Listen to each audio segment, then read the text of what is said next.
Well-grown, healthy potted plants are an absolute asset for any garden. They can be a great solution for courtyards and small spaces, as well as a fantastic feature for patios and alfrescos. And they can be used to grow everything from ornamentals to edibles to fruit trees.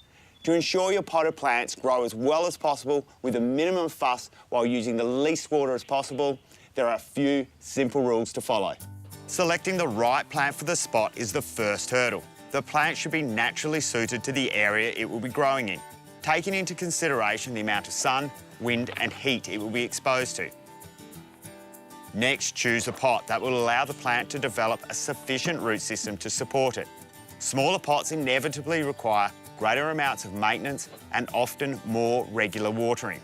The final and most critical piece to the puzzle is the potting mix. The unique nature of pot culture means that a poor quality potting mix will doom your potted plants to failure. On the other hand, a premium quality professional standard potting mix will help your plants to thrive and reach their full potential.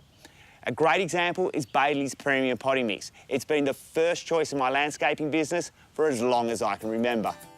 It also must have an excellent structure to allow for airspace to generate water holding capacity. With this potting mix, that is achieved through the inclusion of finely sieved aged pine bark and zeolite. I often see potted plants with signs of nutrient deficiency. The poor plants are literally starving to death. The inclusion of 2 professional standard controlled release fertilisers within the mix means this will not be a problem with these plants. There's a 3 to 4 month as well as an 8 to 9 month and all the vital trace elements included. These plants will be well fed for months. One of the biggest issues gardeners have with potted plants is the root ball drying out and becoming difficult to re-wet, leading to wasted water. With the Bailey's mix, this is overcome by the inclusion of Growsorb, a high-quality wetting agent that ensures excellent and even water penetration and also fantastic re-wetting properties.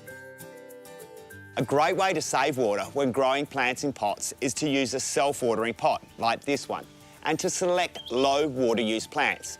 In this case, I'm using an architectural Dracaena as well as these gorgeous succulents for colour. They have the same watering requirements, which keeps watering simple, easy and to an absolute minimum. With established potted plants, an annual top-up and refresh of the potting mix can keep them in great shape. And this is even more effective and easy when the potting mix contains fertilisers and a wetting agent. Simply clean away the spent mix on top of the root ball, top up with fresh mix and water in. Choosing a top quality potting mix is not only incredibly important, it's also incredibly easy. Look for the Australian Standards logo for premium potting mixes on the bag.